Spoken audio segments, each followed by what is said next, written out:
Bonjour à tous, merci d'avoir accepté cette invitation pour ce premier webinaire sur les soft skills. Alors, je me présente rapidement.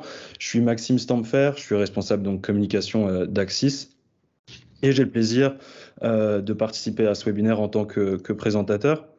Je voudrais tout d'abord vous remercier pour votre participation à cette session d'échange. J'en profite également pour remercier Jean Pralon, donc psychologue et professeur en gestion des ressources humaines à l'EM Normandie, ainsi que Nadine Martin, qui est donc responsable pédagogique et formation chez Axis. Avant le démarrage du webinaire, je voudrais vous préciser qu'on a prévu justement une session de questions-réponses de 15 minutes. Donc, elle commencera à 12h45, durant donc les 15 dernières minutes du webinaire. Donc, n'hésitez pas à poser toutes vos questions directement pendant tout le webinaire. On les sélectionnera et on y répondra à la fin. Et de plus, une autre petite précision, ce webinaire donc, est enregistré. Donc le replay sera accessible dès demain sur notre chaîne YouTube, la chaîne Axis Vidéo. Et on va publier également un post sur LinkedIn et Facebook avec le lien du replay. Donc sans plus attendre, je laisse donc la parole à nos deux intervenants et je vous souhaite de passer un bon webinaire. Merci. Je vais peut-être démarrer, notamment vous situer, avant de te laisser la parole, Jean, Axis, puisque vous êtes, pour vous participants, en partie des collaborateurs Axis, mais également des personnes de l'extérieur. Axis est un cabinet dans le domaine des ressources humaines qui est spécialisé dans toutes les problématiques liées à la transition professionnelle. Ces problématiques, on les traite depuis 1993, donc il y aura un bel anniversaire en 2023. Sur l'entreprise, on couvre l'ensemble de la France métropolitaine ainsi que la Martinique. On est sur 181 lieux en France avec environ 800 collaborateurs, mais surtout, on est focus sur les questions d'innovation et de cohérence avec ce qui se passe sur le marché du travail. Puisque pour les personnes qu'on accompagne en transition professionnelle ou pour lesquelles on aide à analyser leurs compétences pour mieux se positionner et saisir les opportunités plus facilement, il y a plein de choses qui bougent. Ça va des métiers en tension, mais aussi sur les attentes globalement des recruteurs qui se sont beaucoup révolutionnées ces dernières années, avec l'émergence du coup de la question des compétences transverses ou des soft skills. Et c'est un projet qui nous paraît d'autant plus important que dans l'accompagnement à l'analyse des compétences et à l'insertion professionnelle globalement des personnes qu'on accompagne, peut-être que la partie savoir se former, savoir faire évoluer ses compétences deviendra en fait un tout avec donc, une partie analyse, une partie constat, une partie j'évolue, jusqu'à ensuite aboutir à la bonne opportunité. Donc les soft skills, ça nous semble d'actualité. Ça nous semble d'actualité. Jean, je te laisse la parole puisque là, en tant que spécialiste, je crois qu'il y a pas mal de choses à partager. Ok, merci à tous les deux, merci à Axis de m'avoir invité à vous parler ce matin. Alors, je propose trois choses. La première, c'est qu'on fasse un petit retour sur le marché du travail, parce que c'est pas inutile de regarder comment cette question des soft skills est apparue dans des grandes évolutions du marché du travail, des grandes mutations du marché du travail, des grandes époques où on a traité la relation d'emploi et de recrutement de façon un peu différente. Et donc, c'est pas par hasard que la question des soft skills a émergé il y a une petite dizaine d'années. Donc, d'abord un petit focus historique. Après, regardez ce que c'est pas les soft skills, parce que c'est quand même ce concept un peu au bord flou qu'on emploie à toutes les sauces, et donc c'est pas inutile de dire ce que c'est et aussi ce que ça n'est pas. Et puis on aura l'occasion de se dire que par exemple la personnalité c'est pas une soft skills parce que c'est pas une compétence et qu'il y a des éléments donc il faut regarder en mettant un peu des berges à la rivière. C'est un peu mon deuxième point. Et puis le troisième point qui est plus intéressant peut-être pour ceux qui nous écoutent directement pour leur quotidien, c'est au fond en quoi c'est une opportunité. Parce qu'on pourrait se dire que ce truc-là émerge comme une espèce de nouvelle règle du jeu qui vient parasiter des certitudes qu'on avait avant, des façons de travailler, de regarder l'emploi et l'insertion. Peut-être que c'est aussi porteur d'opportunités pour les candidats, les salariés, les actifs. Et c'est peut-être ça sur lequel il faut qu'on se mette d'accord et qu'on discute un petit peu à la fin. Donc, en gros, 3 grandes époques sur le marché du travail pour montrer un peu l'histoire de l'évolution de comment on a pensé le recrutement et le rapport au travail et sur quels critères on a sélectionné les candidats, parce que c'est au fond là-dessus que ça se joue. 3 grandes époques, l'époque de la simplicité, l'époque de la complexité et l'époque de l'ambiguïté. Alors, l'époque de la simplicité, c'est en gros les 30 glorieuses, donc ça s'est arrêté dans les années 80-90, à une époque où en gros les ingrédients c'était peu de cadres, donc le marché des écoles de commerce et des écoles d'ingénieurs suffisait largement à trouver des cadres, et puis pour les autres, pas beaucoup de formation initiale, ce qui n'était pas un problème, puisque dans une économie assez stable, avec des cycles économiques très lents, recruter des gens jeunes qu'on va garder toute leur vie, mais qu'on va former en interne, un peu par le modèle du compagnonnage ou de l'apprentissage, comme on le disait à l'époque, ça suffisait largement. Et puis ce mécanisme-là, une économie lente, en croissance, mais en croissance relativement stable, des cycles économiques relativement stables, donc un outil industriel relativement stable, ça fonctionnait très bien avec des gens qu'on recrutait sans qualification particulière et qu'on formait en gros sur le tas. Le deal, c'était on recrute des gens, on les forme, on les intègre, on les garde tout au long de la vie, cette fameux emploi à vie dont on parle tant, et puis un marché du travail finalement qui ne se joue que sur l'entrée de la vie professionnelle pour simplifier. Pas de concurrence entre les entreprises, les gens restent dans les entreprises, ils n'en sortent pas beaucoup de mobilité externe et une mobilité qui se joue uniquement sur la question du recrutement en début de carrière. C'est très simplifié, mais en gros, c'est une époque simple. Il faut se le dire comme ça. On n'a pas eu à penser beaucoup le problème du recrutement à cette époque-là. On ne s'est pas posé des grandes questions sur le recrutement à cette époque-là. On prend, on intègre, on forme. En des termes de stratège, on dirait, on fait du make, on ne fait pas du buy, on n'achète pas des compétences, on les fabrique en interne. Arrive évidemment l'époque de la crise, et là, on quitte la simplicité pour aller vers la complexité. Alors, c'est quoi les principes les conséquences de la crise économique 70-80, c'est d'abord la raréfaction des postes à pourvoir. L'économie se ralentit et se stabilise, donc moins de besoins, moins de postes à pourvoir. Évidemment, l'arrivée du chômage, donc y a des pans entiers de salariés qui se retrouvent au chômage en cours de carrière, ce qui était quand même un sujet qui n'arrivait pas avant.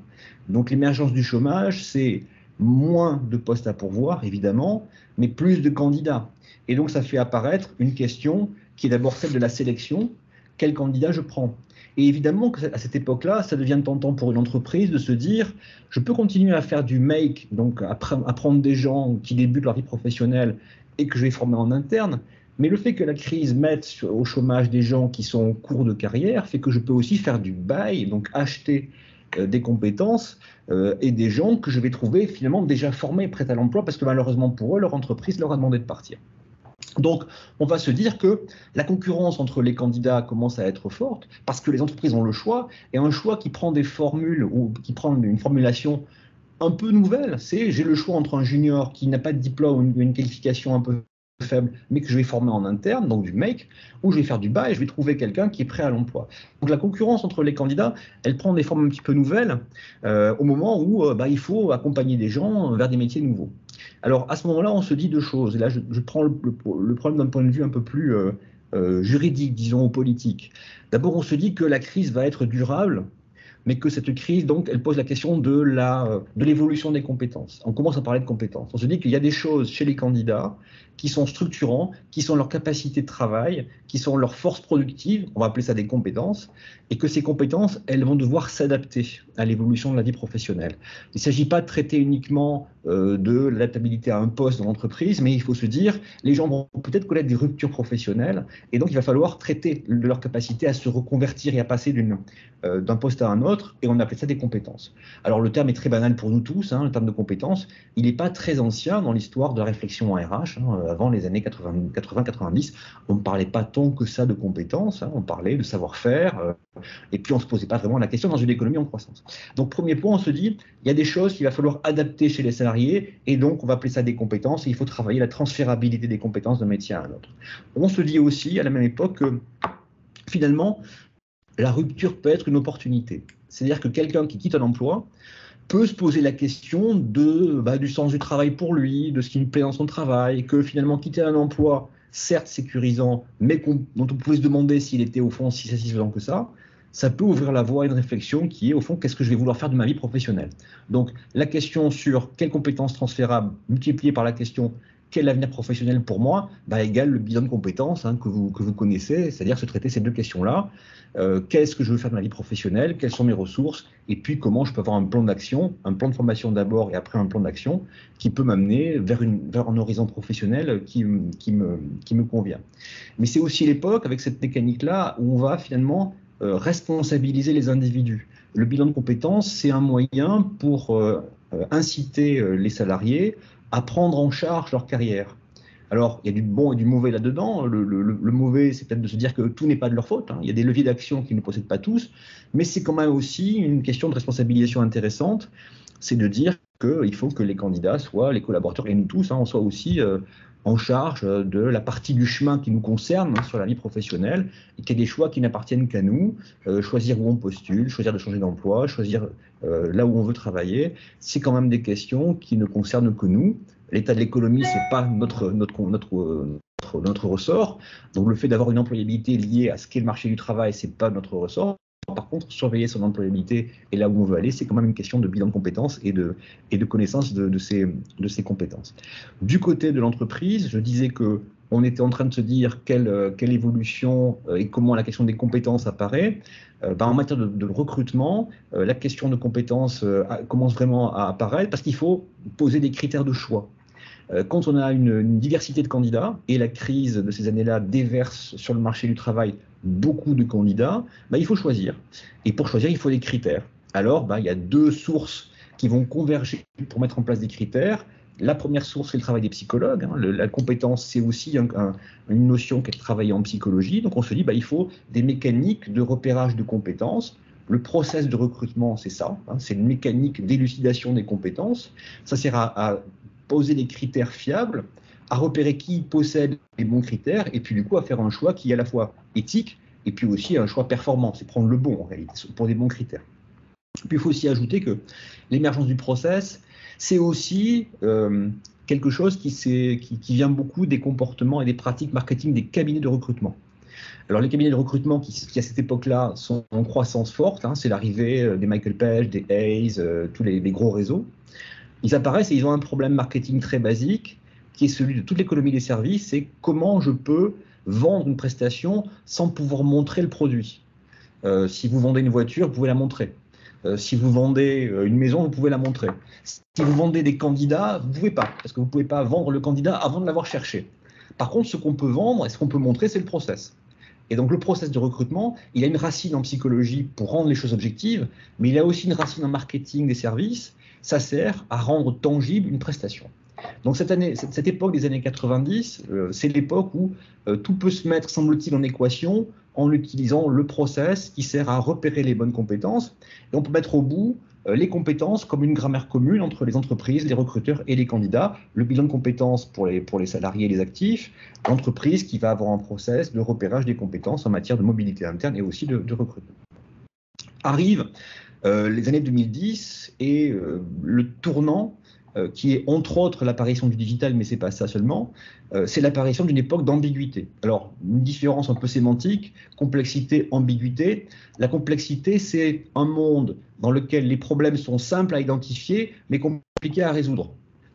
Savoir quel est le candidat qu'il me faut, c'est un problème complexe si je sais repérer les critères. Si j'ai une machine et que je veux mettre un collaborateur devant une machine, mes critères de sélection sont faciles. J'ai un poste de travail facile à identifier, donc c'est un problème complexe. Il y a différents critères, mais je sais les identifier, je sais quel est mon problème. L'époque de l'ambiguïté, c'est plutôt de se dire quel est le problème en fait. Et l'époque qu'on vit aujourd'hui, c'est une époque ambiguë parce que la question qu'on a compliquée à résoudre, qui du coup n'est pas compliquée, c'est au fond quel est vraiment mon problème. Et le problème du marché du travail aujourd'hui, c'est beaucoup ça, c'est l'apparition d'ambiguïté sur l'évolution de l'économie. Alors rappelez-vous les mois précédents, on s'est dit il y a un an qu'on allait avoir une crise économique à cause du Covid, et puis on s'est dit qu'on avait une croissance économique grâce au Covid, on se dit maintenant qu'on a une récession à cause de la guerre en Ukraine. Enfin voilà, imaginez-vous l'évolution de l'économie depuis un an, à quel point on est confronté à des choses qui étaient imprévisibles avant. ou en tout cas qui paraissaient imprévisibles. Donc l'idée globale, c'est ça, c'est une accélération de cycle économique, une imprévisibilité du monde politique et géostratégique, et puis au milieu, une technologie et le digital, entre autres, qui vont apparaître plein de disruptions. Et le fait qu'une entreprise qui peut paraître stable aujourd'hui va être concurrencée demain par une entreprise qui fait complètement autre chose aujourd'hui, mais qui va émerger avec une solution digitale, par exemple, qui va bouleverser complètement le marché. Donc cette montée de l'ambiguïté, qui peut être un peu surperçue, hein. Il y a de l'ambiguïté certes, mais parfois on peut la vivre de façon un peu excessive. Donc cette ambiguïté-là, elle va forcément se déverser dans les enjeux qu'on adresse au recrutement. Le premier truc, c'est qu'on parle de leadership beaucoup plus qu'avant. C'est quoi un leader par rapport à un manager? C'est quelqu'un qui va résoudre l'ambiguïté. Le manager, il résout la complexité. Un problème de management, c'est comment je fais travailler les gens, comment j'organise le travail. C'est de l'organisation, c'est de la complexité. Le leader, c'est celui auquel on va dire il faut que tu nous dises où est notre problème. Les grands leaders qu'on a vus ces dernières années, vous connaissez les Steve Jobs, les Elon Musk, c'est des gens qui sont arrivés en disant le problème, c'est ça. Et on les a admirés parce qu'ils ont dit le problème, c'est ça. Donc, l'apparition de ce contexte ambigu, ça fait monter l'attente différente envers des gens qui seraient des leaders, mais c'est aussi faire apparaître des nouveaux critères de recrutement. Alors on se dit, vous connaissez la phrase bien sûr, hein, c'est que la plupart des métiers n'existent pas encore. C'est-à-dire que le critère de recrutement basé sur les compétences métiers, les hard skills, ne suffit plus. Je recrute quelqu'un et puis peut-être que dans un mois, ma technologie aura changé. L'application informatique sur laquelle je travaille aura changé. Bref, toute la stabilité liée à l'environnement métier qui servait beaucoup de critères faciles pour repérer des compétences avant, vole en éclats ou pourrait voler en éclats. Et cette disparition-là de ces certitudes-là, elle va pousser à se dire il faut regarder autre chose chez les candidats et pas uniquement leur capacité de métier. Il faut regarder un peu autre chose. Ces autres choses, ce sont des sources de performance qui vont se jouer dans l'adaptabilité, dans la capacité à passer d'un métier à un autre, dans, bref, la capacité à suivre les évolutions ambiguës du coup et imprévisibles du marché du travail. Donc voilà, je disais ça. Le professeur Tessier, qui est professeur d'économie, m'invite à déjeuner. Je lui dis que c'est pas possible. Alors, je continue mon histoire. Donc, comment on va apparaître cette ambiguïté qui donc se déverse dans la question du recrutement sur le fait que les critères hard skills doivent être remplacés par des critères soft skills, c'est-à-dire des critères plus liés à l'adaptabilité. Deuxième chose, il y a aussi des propos politiques qui ont été tenus. Alors, vous connaissez peut-être ce qu'on a appelé le processus de Bologne ou le processus de Lisbonne, c'est-à-dire ces grandes actions politiques de la Commission européenne qui dit que l'Europe doit avoir une économie cognitive. C'est-à-dire que la richesse de l'Europe, c'est plus l'industrialisation, c'est l'intelligence. Et pour ça, il faut aussi aller regarder des compétences qui sont un peu différentes et pas uniquement des compétences métiers. Le World Economic Forum a sorti cette espèce de pavé qui est les compétences du 21e siècle en mettant en avant donc cette autre catégorie qu'on appelle les soft skills. Alors vous comprenez, bien sûr, le truc se comprend par contraste, hard skills, compétences métiers, je sais utiliser une machine, je sais utiliser un ordinateur, etc. Mais hard skills, compétences métiers, versus soft skills, c'est-à-dire cette sphère comportementale qui pourrait se décrire comme étant, au fond, comment j'utilise mes compétences métiers. J'ai des compétences métiers, c'est des techniques, mais mes soft skills, c'est au fond quel comportement je mets autour, comment je les utilise, quelle est ma façon de me comporter avec les autres, face à mon outil et aussi face à des clients, des partenaires, et comment je vais aussi savoir m'adapter à l'évolution justement de cet outil, de ce partenaire, etc. etc. Alors dit comme ça fait quand même une catégorie au bord un peu flou. Et ces bords un peu flous, je vous propose qu'on y mette un peu des berges. Alors d'abord, se dire que les compétences, dans hard skills, il y a skills, donc, dans soft skills, pardon, il y a skills, donc il y a compétences. Donc il faut quand même revenir un peu aux fondamentaux. Qu'est-ce qu'une compétence ? Une compétence, c'est une caractéristique interne et stable qui détermine de la performance dans un contexte professionnel. Il faut quand même revenir un peu à ça. Toutes les caractéristiques intra-individuelles ne sont pas des soft skills parce que tout n'est pas une compétence. Ma personnalité n'est pas une compétence parce que on n'a jamais réussi à démontrer que le plus introverti des vendeurs n'en faisait pas un mauvais vendeur. On n'a jamais réussi à démontrer que le plus extraverti des comptables n'en faisait pas un meilleur comptable ou un moins bon comptable. Donc la personnalité fait partie des choses qu'il faut limiter dans l'évaluation des soft skills parce que ça n'est pas une compétence. Donc il faut revenir à une définition un peu serrée des soft skills en se disant il existe en effet des compétences comportementales, c'est comment je fais les choses, mais pour que ce soit des soft skills et donc que ce soit des compétences, et donc que ce soit légitime de les regarder en recrutement, il faut bien vérifier que ces compétences-là aient bien un impact de différence de performance par métier. Et là, on peut rentrer dans des catégories qui sont liées à de la recherche. On fait de la recherche dans le cadre de l'achat, on travaille là-dessus. On regarde justement quelles sont les compétences comportementales qui vont avoir un impact sur des différences de performance. Par exemple, faire la promotion de quelque chose qui relève un peu des comportements du vendeur, c'est hyper important si précisément je suis vendeur. C'est aussi hyper important si je suis manager. Il y a des métiers pour lesquels cet aspect-là, c'est un peu moins utile. Donc, c'est aussi une question de métier. Donc, il faut faire des référentiels de compétences, il faut repérer les compétences comportementales utiles, mais le faire par métier et s'assurer que c'est bien lié à la performance dans un métier. Sinon, on perd cet intérêt qui est de lier ça à de la performance. Donc, il y a un premier niveau de soft skills qui est celles qui sont utiles à de la performance. Et puis, il y a un deuxième niveau qui est celle qu'on pourrait appeler des métacompétences. Alors, pardon pour le jargon, mais des métacompétences, c'est des compétences qui servent à gérer ses propres compétences. L'employabilité, c'est donc ma capacité à gérer mes compétences. C'est une soft skills, mais c'est une soft skills qui ne me sert pas dans mon métier, mais qui me sert à gérer mon métier, qui sert à gérer mes compétences. Et donc, l'employabilité, c'est bien une soft skills, c'est une compétence douce, c'est pas une compétence métier, mais c'est ma capacité à réfléchir sur mes compétences, mon métier, mon projet professionnel. Et ça, c'est un sujet important parce que ça détermine quand même justement l'adaptabilité dans l'emploi. Donc, vous voyez un peu comme deux niveaux. Il y a des soft skills liés au métier que j'ai aujourd'hui et peut-être aussi du coup au métier que je pourrais avoir demain si on mesure à quel point ce métier-là demande des compétences et que je les ai pas, ou que je les ai. Mais il y a aussi une autre couche qui est la couche métacompétences qui sont des soft skills qui servent à réfléchir à ces soft skills. Alors, en quoi c'est utile pour les candidats ? D'abord, l'opportunité à saisir pour les candidats, il me semble, c'est que cette couche de soft skills-là, elle crée une grammaire commune entre les différents postes. Jusque-là, on pouvait quand même se dire que les compétences, c'était des choses qui avaient des bords un peu flous. Le management, c'est quand même une compétence très difficile à appréhender. Si on se dit que le management, c'est une série de compétences, c'est une série de soft skills qu'on peut mesurer. Du coup, le management, c'est moins une espèce de potentiel flou, c'est une grammaire de lecture des compétences d'un individu. Et du coup, ça sert quand même à prendre des bonnes décisions. Si on se dit que le management, c'est pas une macro-compétence compliquée, c'est organiser le travail, piloter l'activité, des choses comme ça, du coup, on peut mettre des mots là-dessus et on peut mettre de l'évaluation. Et du coup, on commence à avoir une grammaire qui est commune à différents métiers et on peut essayer de repérer plus facilement qui est bon et qui ne l'est pas. Donc, les métacompétences et les soft skills, c'est quand même cette grammaire commune entre les différents métiers qui permet de réfléchir à ce que je sais faire, ce que je pourrais faire ailleurs, quelles sont les compétences que j'ai qui peuvent être utilisées dans un autre contexte. Et donc, ça sert quand même à aller dans le sens d'une évaluation objective des compétences qui ne se résumerait pas à un CV, ne se résumerait pas à se dire qui a fait fera, j'ai été opérateur de production toute ma vie, je peux faire que ça. Ça amène à regarder une...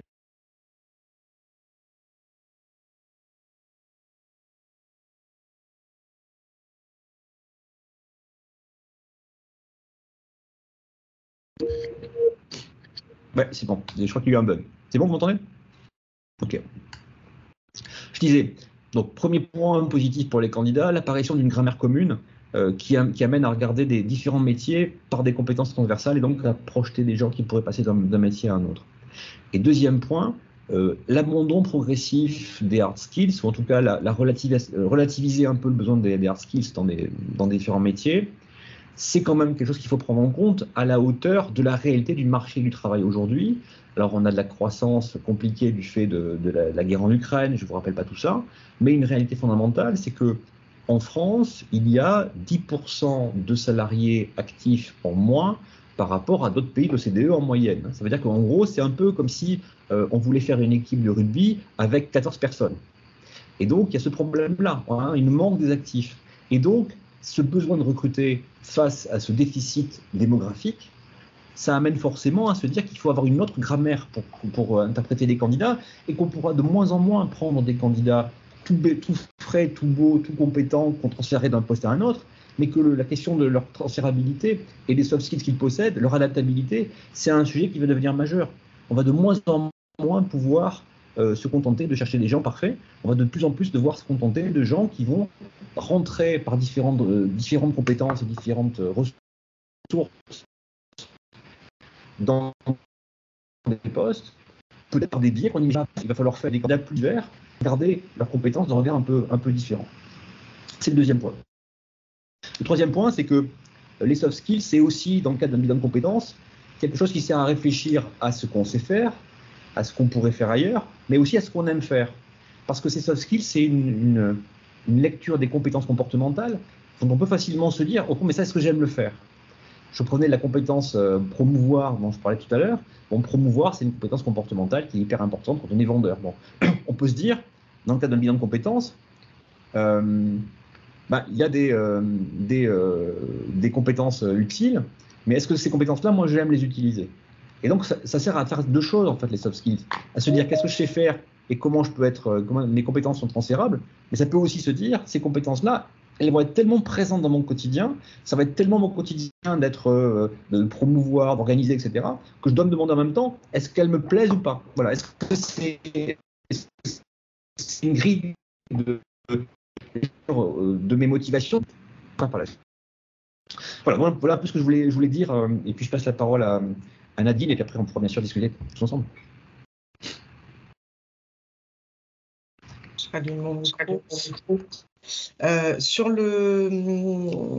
justement cette partie grammaire commune, c'est vrai que tout ce qui est identification des compétences, en l'occurrence effectivement notamment dans nos bilans de compétences, ça fait partie d'une grosse partie du travail, mais aussi d'être capable de les formuler de façon compréhensible pour éventuellement un futur employeur ou un futur organisme de formation, mais aussi de savoir, à partir de ce qu'on a identifié chez soi comme type de compétences, lire autrement, du coup, des informations disponibles sur le marché du travail qui permettent de comprendre un métier, qui permettent de comprendre peut-être des familles de compétences dans certains secteurs, ou de raisonner en termes de fonctions plutôt que d'aller sur le métier directement.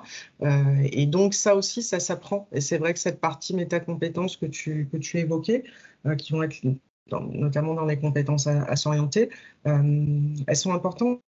C'est pas toujours facile de les travailler avec quand on est sur une phase de transition ou une partie où on est en réflexion, parce qu'on peut attendre aussi, notamment quand on va chercher une aide externe auprès d'un expert, d'un consultant, on peut attendre du coup une expertise où c'est lui qui sait comment faire. Et en réalité, dans ce monde que tu évoques où il y a beaucoup d'incertitudes, plus on est soi-même outillé pour pouvoir surveiller son employabilité dans la durée, plus en fait il y a des chances que ça se passe bien pour soi, et plus c'est intéressant finalement pour l'entreprise et pour la société en général. C'est du gagnant-gagnant pour tout le monde en fait, le développement de cette autonomie-là. Du côté des opportunités, du coup, ça me paraît assez clair. Parfois, je m'interroge sur aussi ceux qui, sur les déficits en soft skills, ont plusieurs compétences sur lesquelles ils ont à évoluer. Je pense notamment à celles qui vont concerner les capacités de communication et qui font appel à la connaissance des codes sociaux, comportementaux, par exemple. Ça pose parfois aussi cette question-là dans la société. On a là sur notre activité associative des personnes en difficulté qu'on souhaite rapprocher aussi du monde professionnel et faire réfléchir le monde professionnel sur comment intégrer ces personnes-là. Et c'est une vraie question. Mais déjà, faire réfléchir sur ce qu'est une soft skills, c'est lancer finalement peut-être une dynamique. Alors, je pense que ce que tu dis, je suis tout à fait d'accord, hein, c'est que cette grammaire commune-là, dont on comprend bien on la comprenait d'abord un peu de façon intuitive, ça ne suffit pas. Quand on est recruteur, l'intuition ne suffit pas. Et donc, ça pousse quand même des praticiens du recrutement à questionner comment on va évaluer ça. Maintenant qu'ils ont compris l'importance, je pense que c'est quand même assez consensuel aujourd'hui de se dire, OK, les compétences métiers, ça suffira plus, et il faut aller un peu ailleurs. Maintenant, c'est comment on les évalue. Et je pense que ça amène une étape utile au marché du travail qui est de rendre les acteurs du recrutement plus professionnels dans leur pratique. Alors, ce que tu disais, c'était intéressant parce que, au fond, qui doit être l'expert des soft skills aujourd'hui? Est-ce que c'est le recruteur? On pourrait se dire, bah oui, c'est son boulot. Bah, pas toujours. Ce que tu disais, c'est que c'est aussi, pour partie, un travail aussi de candidat, de savoir parler de soi, de savoir raconter qui on est. Tu vois, on pourrait se dire que dans un monde parfait, le candidat devrait arriver tel qu'il est. Parce que le candidat, bah, son métier, c'est son métier, c'est pas d'être candidat. Et puis, aujourd'hui, quand même, il y a un peu les deux problèmes. C'est que pour être un bon candidat, pour être bien recruté, il faut être un bon candidat. Et être un bon candidat, c'est aussi savoir bien parler de soi. Et donc, il y a cet enjeu-là. Tu vois, il y a aussi quand même se dire que, bien sûr, qu'il faut professionnaliser les recruteurs et que c'est un boulot qui se traite par ailleurs, tu vois, en les équipant d'outils ou en les faisant réfléchir sur leur pratique. Et je pense qu'ils sont demandeurs.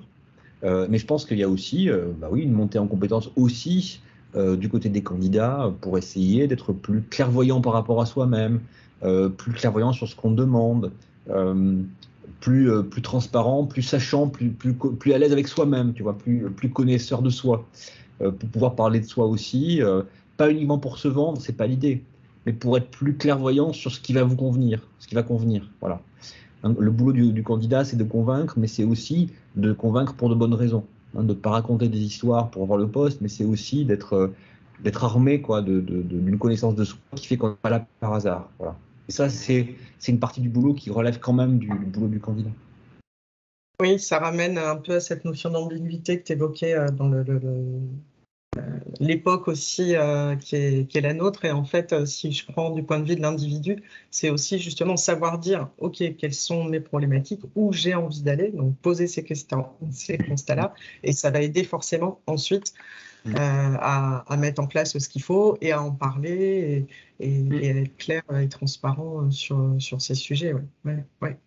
Dans la partie aussi évaluation, moi, il y a toujours le questionnement justement sur les recruteurs qui ne sont pas forcément outillés ou qui estiment aussi que ce n'est pas leur rôle d'évaluer et qui vont raisonner par le CV, point. En raisonnant donc surtout diplôme et expérience. Donc, il faut que ça colle. Je cherche mon mouton à 5 pattes. Il faut que ce soit pile celui qui a fait ce que je veux qu'il fasse aujourd'hui. Et en plus, s'il me ressemble, c'est formidable. Je pense que c'est encore quand même effectivement des choses sur lesquelles il faut qu'on travaille. Ça pose la question dans les CV parfois de comment on donne à voir les soft skills quand on les a travaillés. Si on est plutôt à l'aise sur ce sujet-là et raccord avec soi-même, qu'est-ce qu'on donne à voir à ce moment-là, sachant que je parle du CV parce qu'en fait, c'est l'étape avant de rencontrer le recruteur. Et le recruteur un peu expérimenté, même s'il n'est pas outillé, il a peut-être au moins des techniques de recrutement d'entretien qui vont lui permettre de déceler des choses. Mais ce qu'on donne à voir en amont, c'est pas si simple. Ça peut poser la question. En ce moment, il y a des réflexions, alors notamment chez nous, mais pas que, sur l'existence de badges ou de certifications comme ça, a priori, qui permettent de donner à voir au marché du travail quelque chose de très... là encore, qui n'est pas trop personnalisé, qui est une espèce de reconnaissance officielle.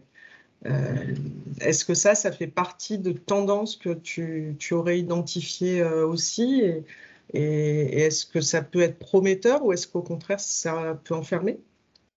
Alors, ça m'amène à citer deux choses.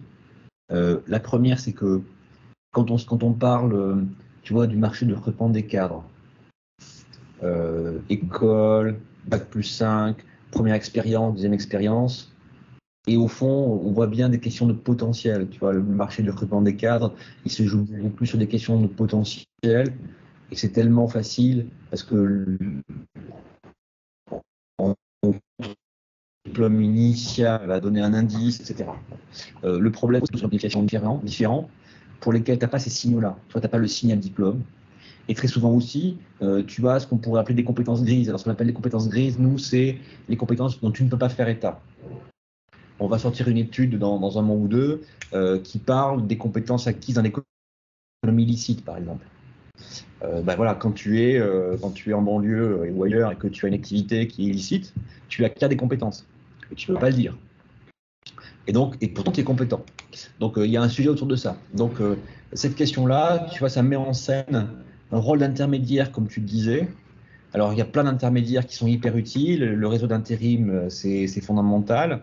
Le réseau d'intérim, c'est un tiers de confiance. Un tiers de confiance qui va dire, ce candidat, moi, je le connais, je vous le donne. Enfin, je le place chez vous. Axis, c'est ça, c'est de dire, il y a un tiers de confiance qui va dire à une entreprise, vous n'avez pas besoin de faire confiance au candidat, c'est à moi qu'il faut faire confiance. Et ce mécanisme-là, tu vois, il va résorber tous les défauts que peut avoir le CV et tous les défauts qu'on va avoir quand l'évaluation est compliquée à faire. Ça, c'est un sujet. Et ça m'amène à un autre sujet qui est que, alors là, pour le coup, c'est on étude là dans le monde bien sur la capacité des populations en général à être efficace face aux plateformes. Et ces jeunes qu'on imagine souvent très digitalisés, très digital natives, enfin, tu sais, tous ces stéréotypes-là, en réalité, ils sont beaucoup moins bons. Et donc, imaginez les choses qui peuvent se faire quand on est une plateforme, c'est encore trop tôt. C'est encore trop tôt d'imaginer que ça marche tout seul. Il y a un sujet là-dessus qui est quand même de privilégier la médiation par des humains qui portaient un discours qui est quand même rassurant et qui vont mettre leurs compétences, leur expérience et dans l'image de leur entreprise au service de la carrière d'un candidat et de la réassurance de leur recruteur. On est aussi persuadé globalement qu'il faudra qu'on ne peut pas faire disparaître l'humain là sur le côté justement un tiers de confiance. On a beaucoup de choses qui évoluent sur un côté outil, mais un côté intelligence artificielle là, qui arrive depuis quelques temps dans nos domaines, qui permettent par exemple de gagner du temps sur certaines choses, qui vont permettre d'agir de façon intelligente sur, je pense, les métacompétences aussi, parce que on peut faire réfléchir aux compétences à s'orienter de façon intéressante entre ce qui existe sur les offres et ce qu'on peut proposer une fois qu'on a commencé à analyser ses propres compétences. Un peu comme les recruteurs quand ils ont des outils de matching.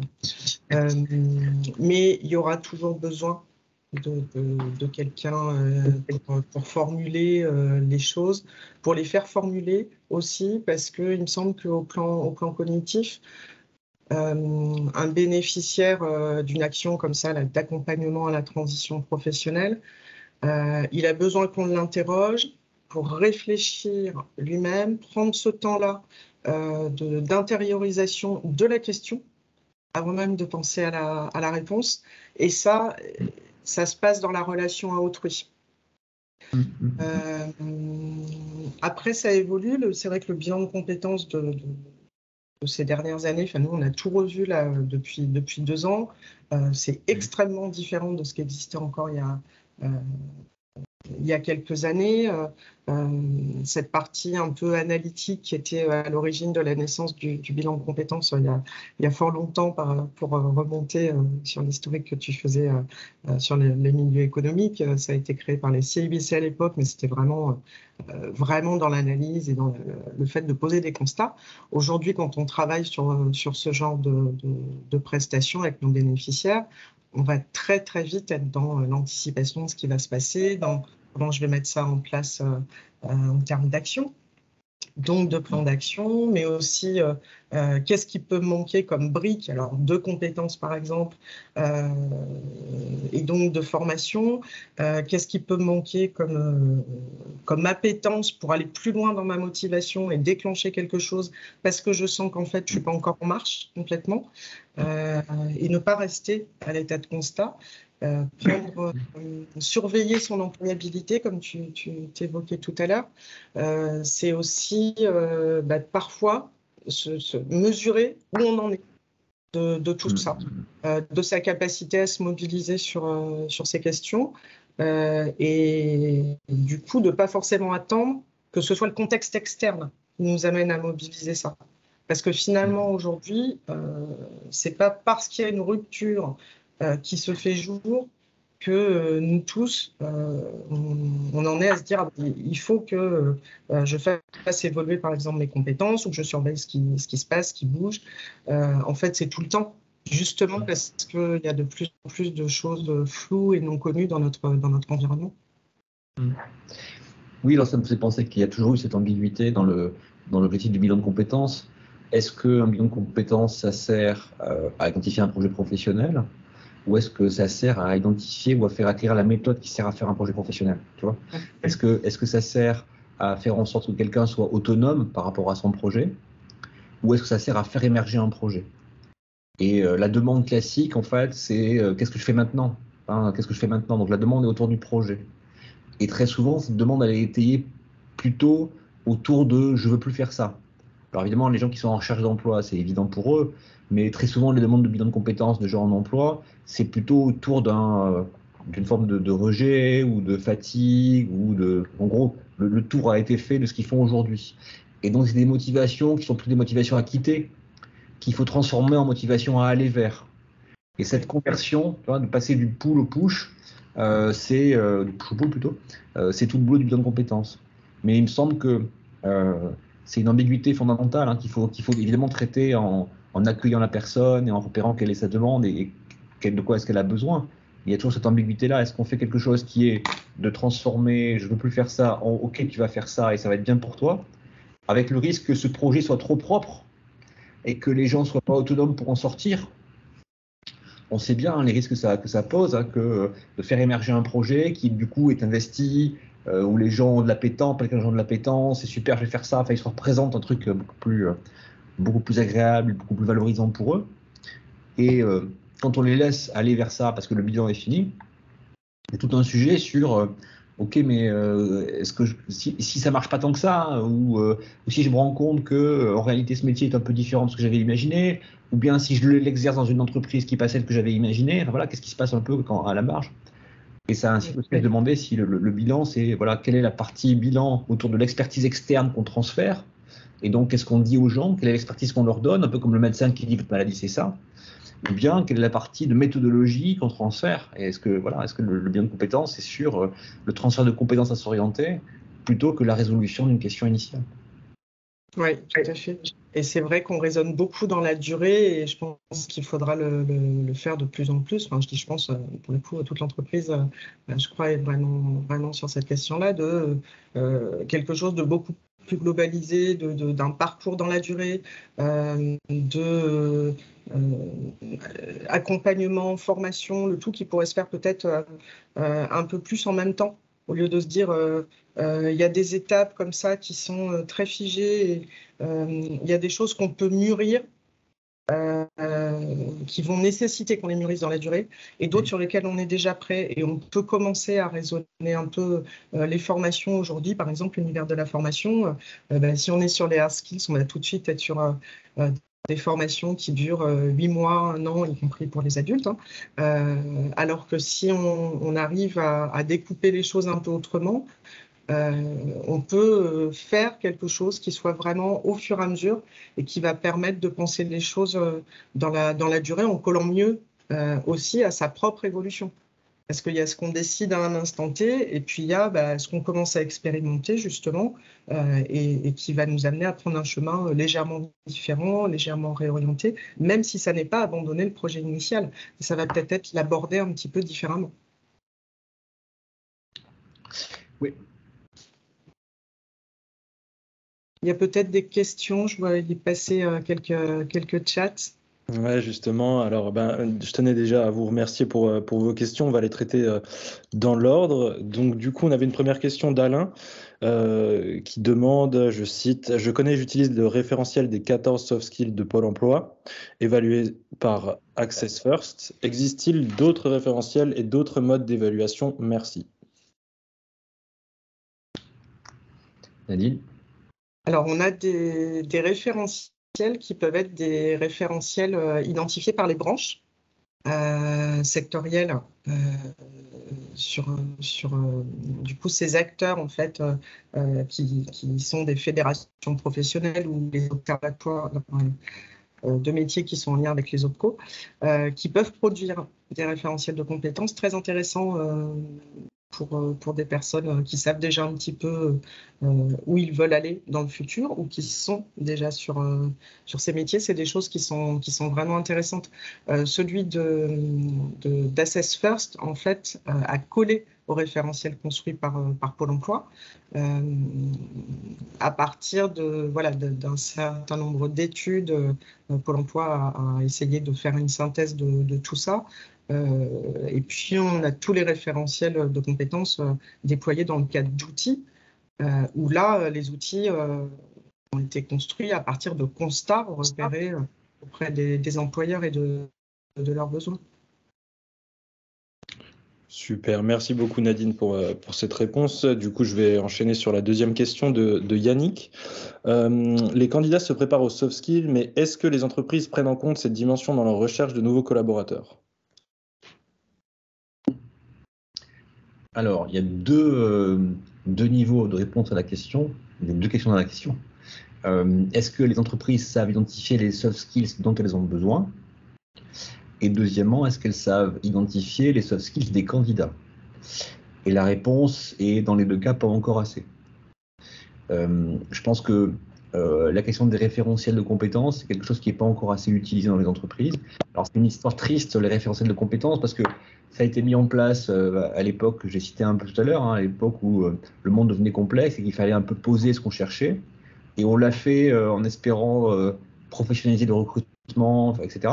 Et puis malheureusement, ce truc-là qui devait être un outil facilitateur pour les entreprises a été perçu très souvent comme un outil limitant. Le référentiel de compétences, ça prend souvent la forme d'une espèce ça a pris pendant très longtemps la forme d'un tableau Word imprimé sur une feuille jaunie dans un classeur en haut à gauche dans le bureau du RH. Et ça finissait par dire un manager qui exprimait un besoin, oui, alors toi tu veux ça, et donc je prends la fiche B1243H, XB22, et tu vas voir c'est ça qu'il te faut. En fait, non. Donc ces référentiels de compétences, ils ont eu assez rapidement une image poussiéreuse. Aujourd'hui, on sait faire des référentiels de compétences data. C'est le fameux débat référentiel à la papa, référentiel à la data. Voilà. Donc le référentiel à la data, c'est prendre des données massives sur la performance de collaborateurs, d'individus, et puis voir ce qui, dans leur comportement et dans leur tête, fait qu'ils sont comportements, enfin que les uns soient compétents et performants et que les autres le soient moins. Voilà. Donc la data, en fait, permet de dépoussiérer les référentiels de compétences. Et donc, il y a des applications, enfin voilà, je ne citerai pas des marques, mais il y a des entreprises qui font ça et qui proposent des tests d'évaluation des compétences comportementales en commençant par dire, voilà les compétences qu'il vous faut. Nos données nous disent que pour ce métier pour lequel vous recrutez, le référentiel qui identifie les compétences dont vous avez besoin, c'est celui-là. Et il faut aussi le prendre comme étant, non pas le produit d'une réflexion en chambre, en comité de direction, avec des post-it, comme on le faisait il y a 20 ans, mais comme une réflexion data. C'est la data qui dit que. Alors la data n'a pas forcément raison, mais la data quand même a un pouvoir prédictif, un pouvoir d'élucidation de choses qu'on ne verrait pas sinon. Et du coup, c'est intéressant de dire à des managers ou à des recruteurs, voilà ce que les données disent sur les meilleurs dans votre métier, dans le métier pour lequel vous recrutez. Et du coup, peut-être que ce n'est pas les mêmes chez vous, mais quand même, ça doit attirer votre attention sur des caractéristiques intéressantes. Et du coup, ça sert aussi après à évaluer, bien sûr, les candidats. Super, merci beaucoup, Jean. Du coup, j'enchaîne avec une question de Véronique, qui est plus, alors là, sur le fait de préciser le terme employabilité. Alors, l'employabilité, je commence, tu continues, on fait l'inverse. Non, vas-y. D'accord.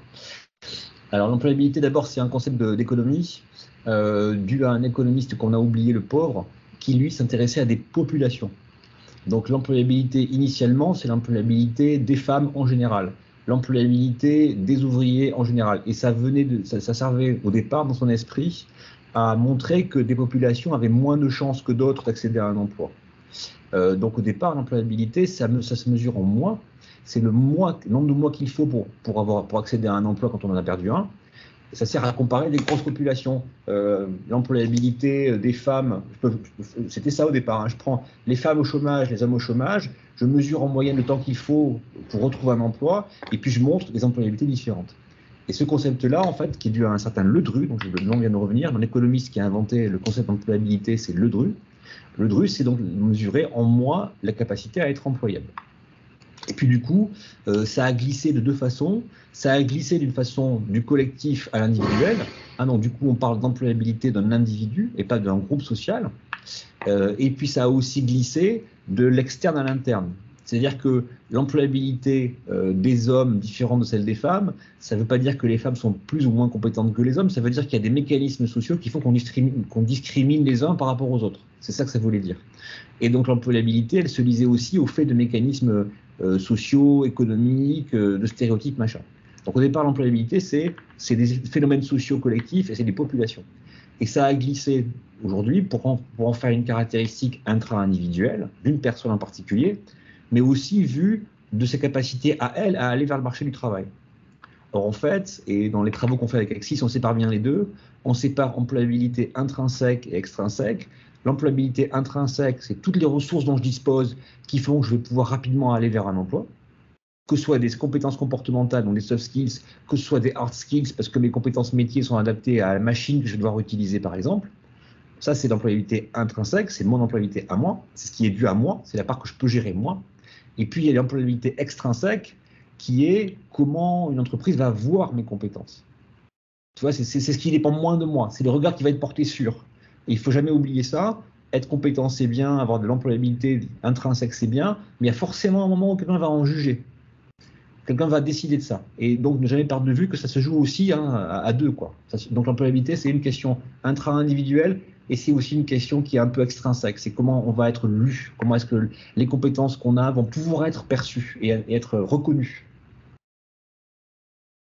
D'accord, merci beaucoup. Cette fois-ci, une question de Madame ou Monsieur Rovillain. Y a-t-il des soft skills spécifiques liés à la tranche d'âge des candidats, plus précisément aux candidats seniors dans le logiciel des cabinets de recrutement? Et du coup, sont-ils tous analysés et repérés? Pouvez-vous partager ces informations?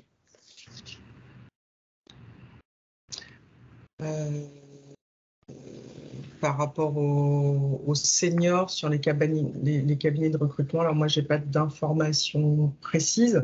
On sait qu'on a un scope restrictif, on va dire, qui s'applique sur ce type de candidat du côté des recruteurs. Je pense qu'il n'y a pas que la question des soft skills, hein. Vous savez qu'il y a la question souvent du niveau de rémunération attendu, dont le recruteur pense a priori que de toute façon, ça va pas coller. Et sur les soft skills, je ne suis pas sûre qu'on aille beaucoup plus loin que les préjugés, notamment sur la partie je suis autonome, sur les outils digitaux. C'est l'image, non, ça n'est pas une image d'Épinal, ça n'existait pas à l'époque, mais quand même ce côté, le papy ou la mamie qui ne sait pas servir de l'ordinateur, on n'en est plus du tout là aujourd'hui. De la même manière que tu le disais pour les jeunes, que non, ils ne sont pas tous tout à fait à l'aise sur l'informatique, ils peuvent l'être sur les applis, mais pas toujours sur l'informatique, par exemple. Voilà, moi, sur les soft skills, je n'ai pas de remarques particulières. Jean, je ne sais pas. Alors, je salue Sarah Alves qui partait.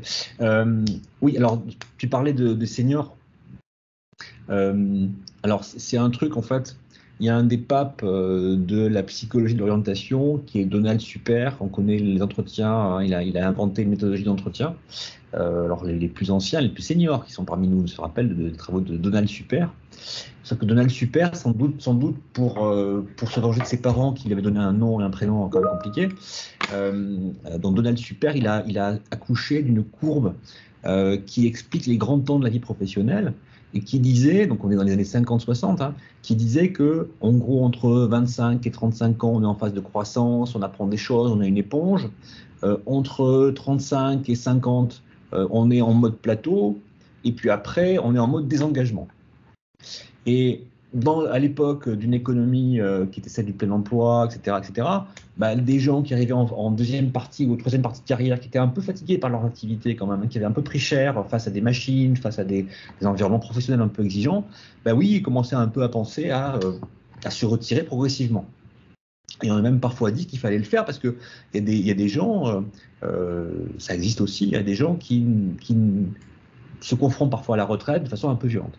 Sauf que cette idée-là, tout le monde avait ces 3 temps de la vie, quand je suis jeune, j'apprends, quand j'ai 40 ans, je suis à l'aise, et quand j'ai 50 ans, je me désengage pour me préparer à la retraite, c'est un stéréotype, ça a généré un stéréotype qui est absolument infernal.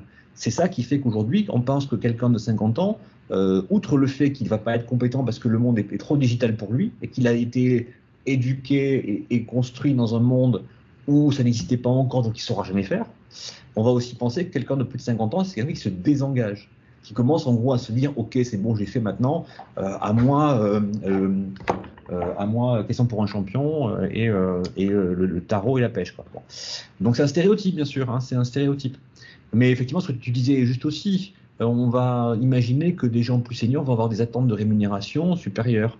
Et là, le débat, en fait, c'est un débat de compétences. Est-ce que la personne possède des compétences qui justifient d'une performance supérieure et donc qui justifient d'une rémunération supérieure? C'est une question d'équité. Enfin, c'est juste une question d'équité. Est-ce que, en effet, quelqu'un qui demande à être payé plus cher peut le justifier? Parce que si je le paye comme les autres, outre le fait qu'il sera maltraité, il donnera aussi aux autres l'image de quelqu'un qui est maltraité. Ça démotivera tout le monde. Tu vois, la théorie de l'équité de Adams, c'est un truc qui dit ça. C'est que c'est très basique. On se compare aux autres dans l'équation rétribution-contribution. Donc, je travaille, j'apporte de la performance, je dois être payé en fonction de mon niveau de contribution. Si je ne le suis pas, je suis démotivé. Et donc, c'est ça, en fait, la règle. Mais effectivement, tout le monde ne devient pas manager, tout le monde n'a pas une évolution hiérarchique qui justifie une augmentation de salaire. Et donc, en effet, il va falloir s'adapter aussi à ce qu'il y ait des gens qui soient rémunérés en fonction de leur expertise liée à l'âge. C'est aussi ça. Oui, puisqu'on a vraiment ce côté... les 2 types d'évolution type, on va dire, en termes de carrière, qui sont la filière managériale, prise de recul, enfin manager ou dirigeant, et puis la partie développement de son expertise. Il y a la question, il me semble, souvent dans les recruteurs aussi, du côté des idées préconçues, justement de la force d'adaptation. Et comme aujourd'hui, on n'est plus que sur des emplois où il y a eu pénibilité, où effectivement la pénibilité physique peut entraîner la démotivation, on est sur quelque chose de plus complexe. Je pense qu'il y a des beaux travaux aussi à mener sur ces sujets, parce que ça change quand même beaucoup. Et on voit d'ailleurs dans l'accès à la retraite que c'est depuis ces dernières années qu'on a des personnes qui souhaitent cumuler, pour le coup, avec un maintien en emploi. Donc, ça génère d'autres questions aussi. C'est une bonne question, je trouve, cette question des soft skills pour les seniors. Il y a des sujets, il y a des entreprises, alors c'est important, ça décrit plein de choses. Il y a des entreprises qui commencent à mettre en place des séminaires de transition vers la retraite. Oui. Et c'est très typiquement dirigé vers des gens comme les profs, des gens comme nous. On n'a plus envie de s'arrêter, tu vois. Parce que tu dis, si je vois plus des étudiants, qu'est-ce qui se passe, voilà. Et donc, il y a un moment, il faut dire, c'est fini, monsieur, il faut rentrer chez vous. Voilà. Donc ça, c'est un truc qu'il faut préparer aussi des gens. Tu vois, il y a des gens qui aussi ne veulent pas se confronter à l'image d'eux comme étant des gens fatigués qui vont s'arrêter. Il y a aussi en France un âge limite qui joue dans les 2 sens. Il y a un âge minimum de départ, mais aussi un âge maximum de départ. Et il faut aussi avoir ça en tête. Il y a un moment, il va falloir aussi s'arrêter. Et c'est nécessaire pour plein de raisons. Donc il y a aussi cette mécanique-là qui signifie bien qu'il y a plein de seniors qui ont beau être des seniors qui n'ont pas envie d'arrêter de travailler. Et que ça pose aucun problème de performance, bien évidemment. Super, merci beaucoup. Alors, il nous reste deux petites questions. Je pense on devrait avoir le temps de les traiter, sous réserve que ce soit bon pour vous, Jean. Ouais, c'est bon. Super. Alors, du coup, une question de El Andoulzi qui est plus tournée au niveau de l'IA et de l'RH. Donc, comment une vision prospective sur les évolutions des métiers est proposée de nouvelles soft skills? Alors, c'est un sujet évidemment qui est tout à fait limitant pour moi. C'est typiquement ce que je ne sais pas faire. Mais je comprends la question, bien sûr, elle est légitime. Hein, mais moi, je suis mon boulot de chercheur qui traite de la data fait de moi quelqu'un qui sait à peu près expliquer ce qui s'est passé hier, très très bien ce qui s'est passé avant-hier, aujourd'hui vaguement, demain pas du tout. Mon boulot, c'est de collecter des données qui vont expliquer ce qui s'est passé. Mais par contre, dans le pronostic, je suis moins bon. Alors j'ai des collègues économistes qui, eux, sont des En économie, on sait faire des trucs sur les tendances, par exemple. Voilà. Donc il y a des tendances lourdes de l'économie qui permettent d'expliquer l'émergence de phénomènes et on peut les voir venir. En RH, c'est un peu différent. Donc c'est un sujet sur lequel j'ai pas de réponse à apporter. Peut-être que justement, il y a des choses à inventer pour essayer de voir apparaître des tendances lourdes d'apparition de métiers et donc l'apparition de compétences comportementales. Ce serait un travail hyper intéressant. Mais aujourd'hui, ça, je sais pas faire. Oui. Il y a un événement, une présentation sur les soft skills d'un résultat d'une étude de France Stratégie auquel a notamment beaucoup contribué Mosaïque RH, pour ceux qui connaissent, un cabinet de recrutement spécialisé sur la diversité et l'inclusion. Voilà, c'est dans le mois qui vient là, sur ces sujets. Voilà. Alors sur ces sujets, je fais juste une mini parenthèse. Ne pas confondre le besoin et l'effet de prophétie créatrice. Quand est sortie l'étude de l'OCDE ou du World Economic Forum sur les compétences du XXIe siècle, tout le monde s'est dit « Ouh là là, mais j'ai besoin de ces compétences-là, c'est nécessaire, etc. » En fait, il faut aussi le référer à son activité. Il y a des compétences qui ne font absolument... On a beau faire des études macro et demander à plein de gens de quoi sera fait l'avenir, ça reste l'avenir. Donc, par hypothèse, c'est plus compliqué à prédire. Quand même. Donc, c'est là-dessus qu'il faut être prudent. Donc, aussi, ne pas oublier quand même à référer ses besoins en compétences à sa stratégie et à qui on est, et de quoi on a pragmatiquement vraiment besoin. Super. Du coup, j'enchaîne sur la dernière question de Roselyne. Alors, quelle est selon vous la meilleure manière d'évaluer les compétences, notamment les hard skills, et les référentiels des diplômes associés au métier, les fiches ROM par exemple, autre chose? Ah, ça c'est une question pour toi. Alors en même temps, je connais Roselyne, du coup, je vois.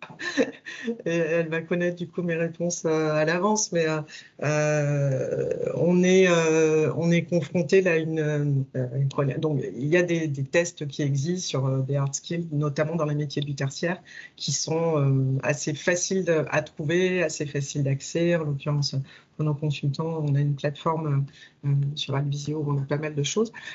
Sur celles qui sont plus liées à des plateaux techniques, à des mises en situation professionnelle, c'est un peu différent parce que ça fait appel souvent aux situations propres à l'entreprise et ça amène à réfléchir sur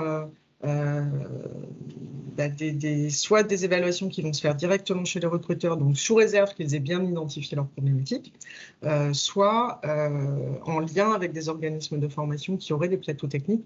Je prends un exemple, je sais pas, en soudure, hein, par exemple, on ne peut pas évaluer facilement les choses. C'est vrai pour le recruteur qui est un pro RH, qui va devoir faire appel à quelqu'un qui a une expertise technique pour cette évaluation.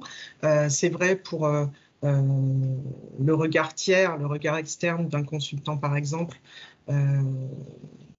comme ceux d'Axis. Donc, il y a une problématique là sur l'évaluation des hard skills, mais elle réfère aussi à ce côté, il faut qu'elle soit évolutive, ces compétences qui sont des compétences techniques. Et au fond, est-ce que quand on les évalue, on arrive à se servir de ce temps d'évaluation comme un temps de rebond pour évoquer le parcours dans le long terme, ou est-ce qu'on reste du coup sur la photo et pour revenir sur l'employabilité immédiate? D'accord, merci beaucoup Nadine pour cette dernière réponse. Je vais vous proposer de dire un petit mot pour la fin, Nadine, Jean, si vous le souhaitez, et après je pourrai conclure le webinaire en remerciant un petit peu tout le monde. Et puis voilà. Vas-y. Je pense que sur ce thème-là des soft skills, il y a un beau projet pour demain sur lesquels on est en fait les salariés et les bénéficiaires d'une façon générale, les demandeurs d'emploi, vers quelque chose où l'évolution elle est possible, y compris à petits pas en fait, et elle est source de sens parce qu'on peut la faire à petits pas. En fait, on sait pourquoi on cherche à faire évoluer les choses. Donc ça soulève la question de l'évaluation, mais je pense que c'est une dynamique qui est très positive en fait en termes à la fois d'opportunités et puis de satisfaction personnelle pour chacun d'entre nous. Alors même combat, c'est un enjeu de société qui peut paraître très compliqué, très effrayant, très dangereux, très nouveau, très perturbateur. Puis dès qu'on rentre dedans, on se rend compte que c'est simple en fait. Que ça mobilise des raisonnements, des questions, des techniques qui sont assez classiques. Au fond, quelles compétences, quel référentiel, quelle évaluation, et que ça professionnalise en fait. On peut passer assez facilement d'un sujet très compliqué, très ambigu, à un sujet qui en fait professionnalise les acteurs du recrutement ou de l'insertion, avec un angle au fond assez pragmatique et assez facile à utiliser, et qui a des bénéfices aussi pour les candidats. Et moi, il me semble que le sujet maintenant, c'est aussi au-delà de l'évaluation des compétences, de ces compétences-là, c'est de voir comment ça met aussi en scène les acteurs du recrutement et de l'insertion comme des tiers de confiance, comme des tiers termes qui ont ce rôle d'accompagner les gens. Et ça donne de l'avenir, en fait, ça donne de la perspective, du sens et de l'importance à des réseaux de proximité. Alors, je pense en particulier à ceux du travail temporaire qui font ça, mais aussi des réseaux comme Axis, bien sûr. Mais voilà, il y a un rôle de proximité, d'accompagnement autour de cette question-là qui est essentiel. Super, merci beaucoup Jean et Nadine pour ces interventions très, très enrichissantes. Alors pour répondre à la dernière petite question, oui, il y aura un replay et il sera accessible sur notre chaîne YouTube dès demain et on en fera un post sur Facebook et LinkedIn, donc n'hésitez pas à aller voir les réseaux sociaux d'Axis dès demain à midi. Merci à vous également aussi, à tous les participants d'avoir répondu présent durant ce premier webinaire sur les soft skills, et je vous souhaite donc une bonne après-midi et merci encore une fois. Merci, au revoir.